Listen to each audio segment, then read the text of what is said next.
You do tank lip.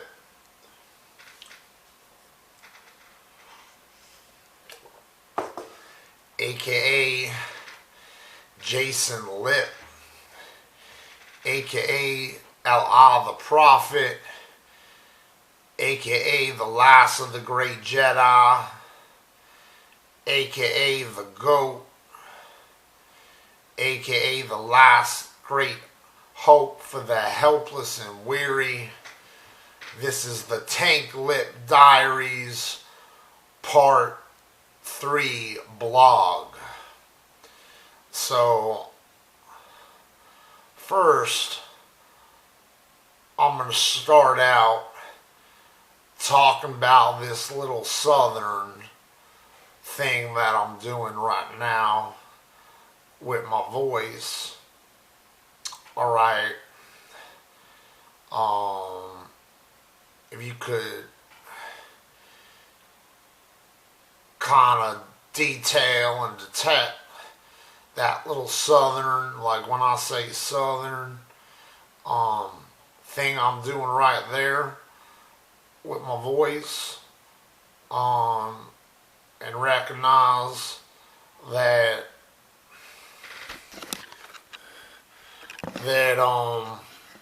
it's not like my typical accent that I would talk in, and it might be a little forced and contrived. That's like not that this whole thing with the southern, to try to be a southerner versus a northerner, is to say that I'm aligning myself with white supremacy, or furthermore, that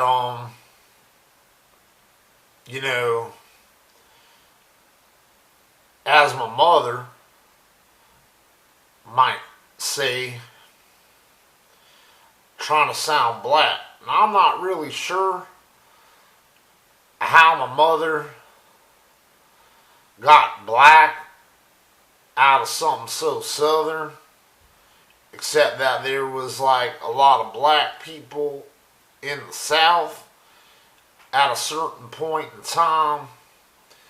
But the southern thing is just kind of like a little fun thing I'm trying to mess with when the air pressure gets a little bit different, and like you can feel almost something in your voice, so you switch up your voice, and it's almost like a detection that something got switched up with the air. You're like, damn, what? He went from straight out of New York, like on some straight out of Compton shit, like, oh shit, the dude Tank Lip, when he used to go bam, and he was all like, hey, yo, Vinny, you got that pizza, son? And like on some real like twang from like out of Queens shit, like all that, when almost curl your lip like that. But then it's like, you don't know if you want to be from New York or from the South, so then your mouth's going on the other side. And it's almost like you got Botox in your teeth, but really it's on some Novocaine. And it was like, oh shit, but now he's straight out of Mississippi. Now you got the northern and the southern working at the same time. It's like an identity crisis. And then you're like, oh, but in the other blogs, he's talking about a movie. He went from north to southern, all at the drop of a snap. And there was a dime. And I was checking out her ass, and I was like, well, what I'm about to get into. So anyway, so as I was talking to y'all about, is like the neighborhood seems like there's some phenomenon going on. And it's kind of disturbing because, I mean, I haven't signed any contracts for the movies, not to like, or a TV show, not to like rehash like the same details from like blog part 1 and blog part 2 of the Tank Lip diaries. But it's kind of stressful when you're stuck in life and you're 39 and your shrink says you're going through a midlife crisis. And he's pretty much on point because you're pretty stuck. You don't know whether to go forwards or backwards. You're probably going more backwards in your mind, like how the hell did you get here? But no matter what you come up with, you're not going forward. There was that southern thing again, trying to sneak in. Sometimes it's hard to like flip back into just regular when you talk so much like this. So anyway, dude, it's funny I could be in like kind of a playful mode right now because that was far from my emotions this week, which is what I want to basically emphasize and talk about on this blog. Alright, it was the holidays. It's Black Friday today. It's almost like back to like a normal day. I mean, stores are open. It's a working day. Yesterday was Thanksgiving. It's probably like the most biggest important holiday of the year. That like if you have a girlfriend that says she's in love with you and she wants to marry you, she probably should have been with you, but she chose not to. Like, I'm actually telling you that actually happened. And that happened post my blogs.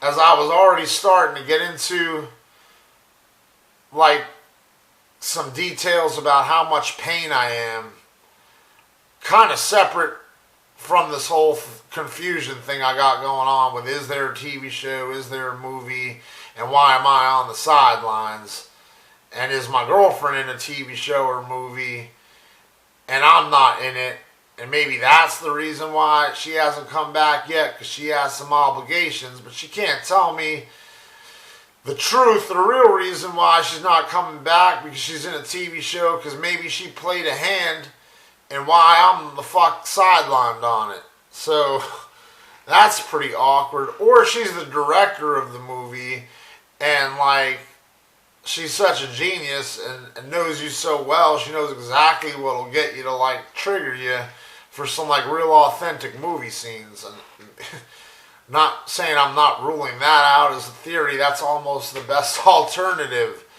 at this point.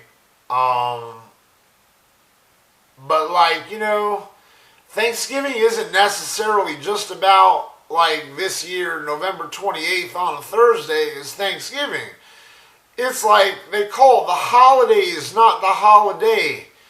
So like Tuesday and Wednesday leading up to Thursday, she was off the air with me. I'm talking like we both have iPhones. I didn't get any FaceTime calls from her. I called her about a total of 10 times, phone calls, and maybe about half of that quantity in FaceTime calls, 5 to 10 FaceTime calls. So maybe I reached out about 20 times. All of them, she ignored the calls. In a 2-day or well, let's include Thanksgiving, because Thanksgiving she picked up in the morning and we talked. But in that 3-day period, that's like, because I called sometimes before she finally picked up on Thursdays. So in that 3-day period, she was off there. And then on Sunday, this past Sunday, she was supposed to possibly move in. It was another possible day she was supposed to move in. And instead of doing what like my expectations would have hoped she would have done, she went off the air and then called me at 9 o'clock at night saying she slept all day for 22 hours from the night before where she went to bed at 9 o'clock. So I had to digest that on Sunday my girlfriend slept for 22 hours and couldn't call me once until 9 o'clock when the day was like over and it was pitch black outside. So how could I expect her to move her stuff in at that hour unless I'm a real creep and lousy boyfriend? So I had to cut my losses on that. Monday we talked like normal. There were FaceTime calls. But then Tuesday she tells me she's in love with me in the morning in a text around 10:30. In fact, not to sound like a creep myself, but I know it was 10:35 a.m. Just to get specific on you so you know I'm not like making this shit up. I remember looking just to double check, like when was the last time I talked to her. Then she went up, and then I sent her a text saying, I really hope you move in on Thursday. And a couple other things, appropriate things, considering the context of our relationship right now and the things going on. And I don't fight with my girlfriend, and she doesn't fight with me. But there's like a lot of pink elephants like in our living room of the relationship, meaning, and I guess in this context, our living room is like a lot of space between us. And that kind of sucks for me because that's not really my steez, my style of a relationship that works for me, as I was discussing in these two previous blogs leading up to this. So she goes off the air Tuesday after telling me she's in love with me. Never hear from her. Go to sleep. Not with her having spent any time with me during the day. I mean, it's 2 days before Thanksgiving. It's the holidays, hon. If you're not going to be with me, like, I'm sorry, like, even with your medical excuse that you came up with leading up when I finally heard from you, and then on Thanksgiving, it just doesn't really fly that you can't like contact your boyfriend and see how the hell he's doing, or FaceTime him for 30 seconds even, as though that would be like so much time to give, you know what I'm saying? But like, no, I didn't get any of that Tuesday, I didn't get any of that Wednesday. Like, she went straight off the air. She could have been in another country, honestly, and then taken like a super fast jet plane back to the U.S. and then called me from her bedroom on Thursday morning. And not to say I'm subscribing to that's what happened, but that's how off the air she was. She could have been anywhere. I don't really know, and I'm too old to be like driving to Altamont Springs, Florida, to like see if she's really at her parents' apartment like she's telling me. Like, not that I even really have a car. I'd have to like say, Mom, hey, can you drive me? Let's go stalk my girlfriend. And like, my mom's more likely to say let's do that than me right now. I've actually matured in a lot of ways. The old me would have done that. I would have been quick on let's do a little stakeout and see what the fuck my GF, my girlfriend, is up to. But I'm just like, I don't play games. My girlfriend says she don't play games. I hope her excuses are valid. They seem like excuses and like she's playing games. I don't really get, though, like, what the point would be to keep me on a string. Like, it really does seem more like she's not interested in moving in. That her heart's just not in moving in and her heart's just not in the relationship. That's what it truly feels like. But I don't get the point why, like, you don't just dump me. Like, I'm not the type to dump girls, and I'm not the type to break up with people.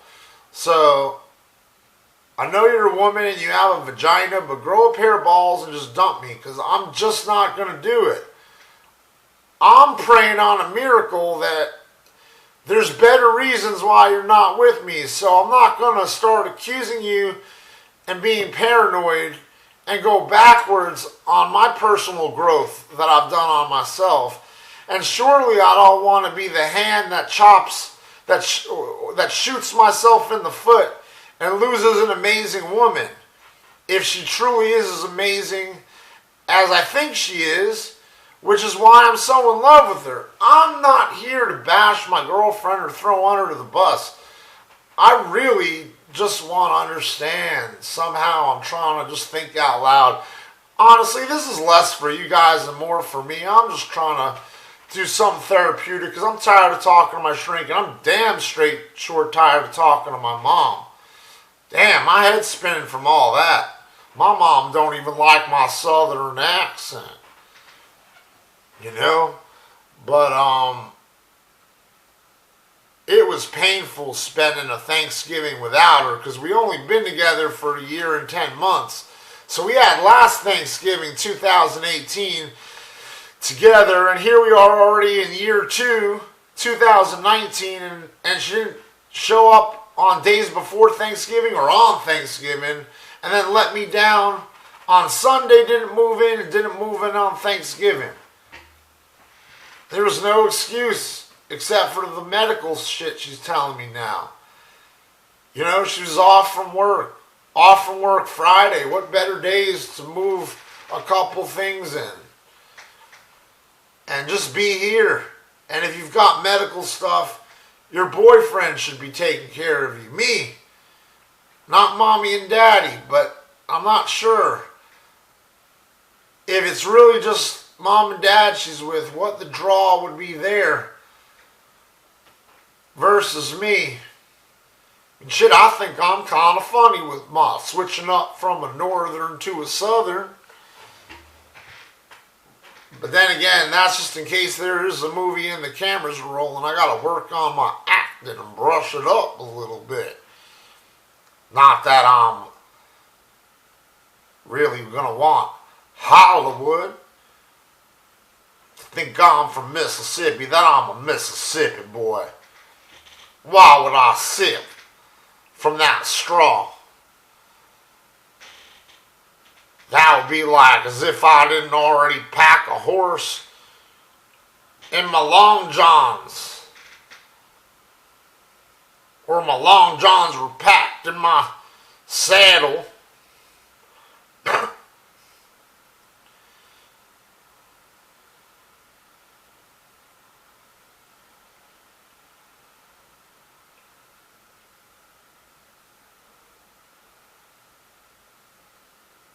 I don't know.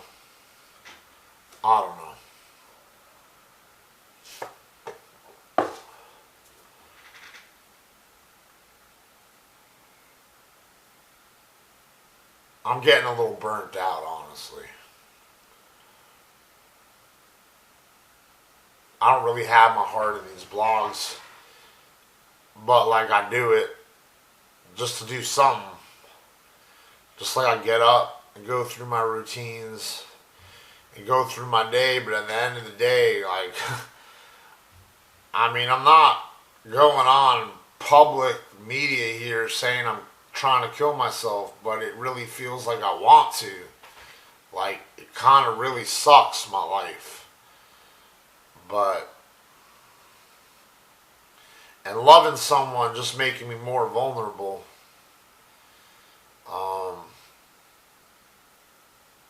It'd almost be easier to just dump her and let her go. And like take her hooks out of my heart.